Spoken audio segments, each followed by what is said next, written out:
Hello po, mabuhay! Peace be with us po, and blessed reading po sa ating lahat. At nagbabalik po ang Come and See.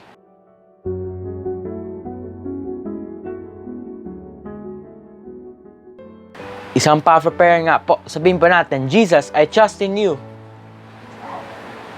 Okay po. Ngayon po ay nasa 22nd Sunday in Ordinary Time na po tayo. In our Gospel for today, when the Pharisees with some scribes who had come from Jerusalem gathered around Jesus, they observed that some of his disciples ate their meals with unclean, that is, with unwashed hands. So the Pharisees and the scribes questioned Jesus, "Why do your disciples not follow the tradition of the elders, but instead eat a meal with unclean hands?"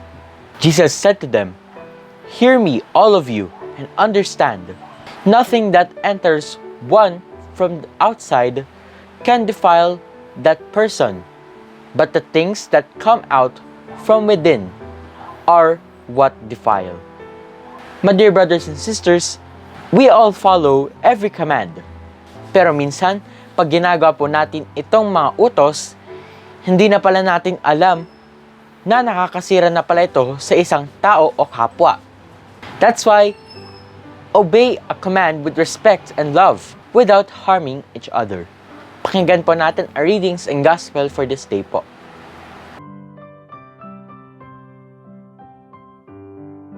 A reading from the book of Deuteronomy. Moses said to the people, "Now Israel, hear the statutes and decrees which I am teaching you to observe, that you may live and may enter in and take possession of the land which the Lord, the God of your fathers, is giving you. In your observance of the commandments of the Lord, your God, which I enjoin upon you, you shall not add to what I command you, nor subtract from it. Observe them carefully, for thus will you give evidence of your wisdom and intelligence to the nations, who will hear of all these statutes and say, 'This great nation is truly a wise and intelligent people.' For what great nation is there that has God so close to it as the Lord our God is to us whenever we call upon Him?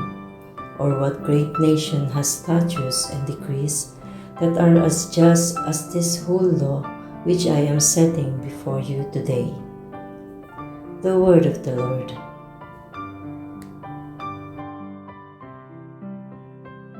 A reading from the letter of James.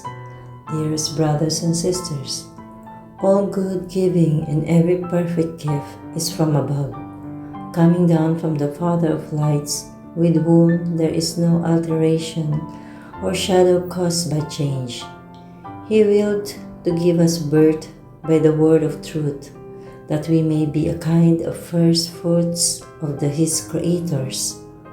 Humbly welcome the word that has been planted in you and is able to save your souls. Be doers of the word and not hearers only, deluding yourselves. Religion that is pure and undefiled before our God and Father is this, to care for orphans and widows in their affliction and to keep oneself unstained by the world. The word of the Lord.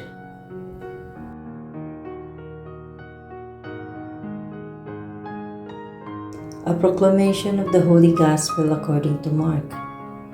When the Pharisees with some scribes who had come from Jerusalem gathered around Jesus, they observed that some of his disciples ate their meals with unclean, that is, unwashed hands.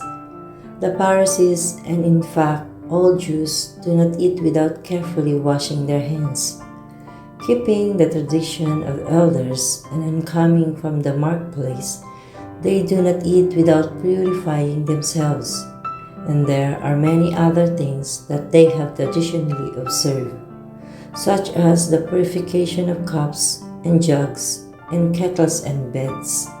So the Pharisees and scribes questioned Jesus, Why do your disciples not follow the tradition of the elders, but instead eat a meal with unclean hands? He responded, Well, did Isaiah prophesy about you, hypocrites, as it is written, These people honors me with their lips, but their hearts are far from me. In vain do they worship me, teaching us doctrines human perceives. You disregard God's commandment, but cling to human tradition.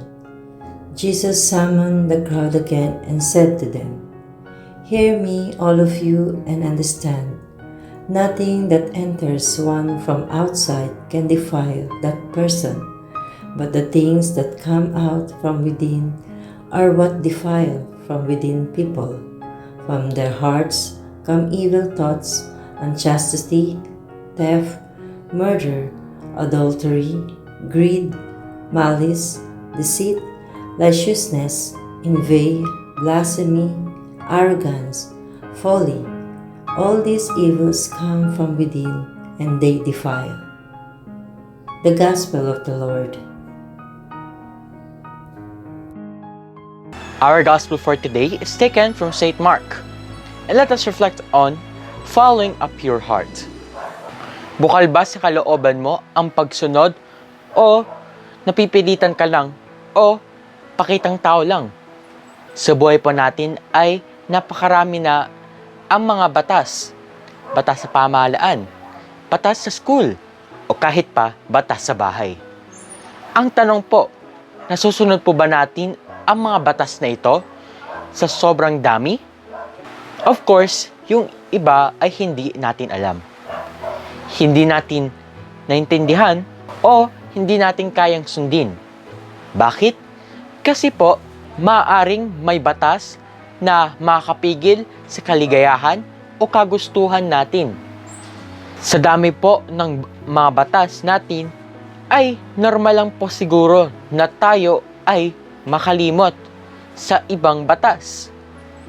Ang importante, kung tayo man po ay sumusunod sa batas o utos. Sumunod po tayo ng may kababaang loob. Huwag magyabang, gawin ng tama, at may pagmamahal sa ginagawa. Kung magampanan man po natin ito, huwag po tayo magyabang at huwag ikumpara ang ginagawa mo sa iba na magdudulot ng kasiraan sa iyong kapwa. Gaya ng ginawa ng mga Pariseyo at mga eskriba. Pinuna nila ang mga alagad ni Jesus sa hindi paghugas ng kamay bago kumain. Pagpuna na gusto lang nilang sirain ang mga alagad at si Jesus. Pagpuna na gusto lang nila ay sila yung mas marunong. Sila lang ang mas sikat. Huwag naman po. Kung meron man po tayong makitang mali sa ating kapwa, ituwid po natin ito ng may malasakit. Itama natin na ang tanging hangad lang natin ay makatulong, hindi para sumikat. Huwag po tayong tumulad sa mga Pariseyo at mga eskriba. Maging mapagpakumbaba po tayo. Marami na pong batas ang ginawa para po tayo ay mamuhay ng tama. Pero, dalawa lang po ang greatest commandments. Una, ibigin mo ang Panginoon mong Diyos ng buong puso mo at ng buong kaluluwa mo at ng buong pag-iisip mo at ng buong lakas mo. At ang pangalawa ay ibigin mo ang iyong kapwa ng gaya ng iyong sarili. Nawa po ay magawa po natin ito ng may kababaang loob at may malinis na puso. Kaya po natin yan. Maniwala, magtiwala, wag lang manira.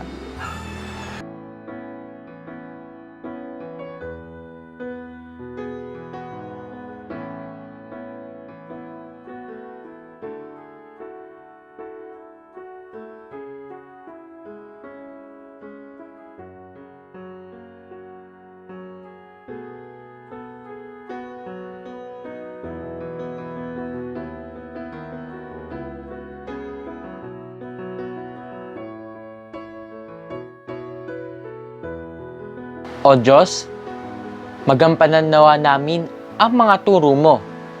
Magawa nawa namin ito ng may kababaang loob, malasakit, pagmamahal, at hindi makakasira sa kapwa. We praise and thank you. Protect us and guide us, Lord. Amen.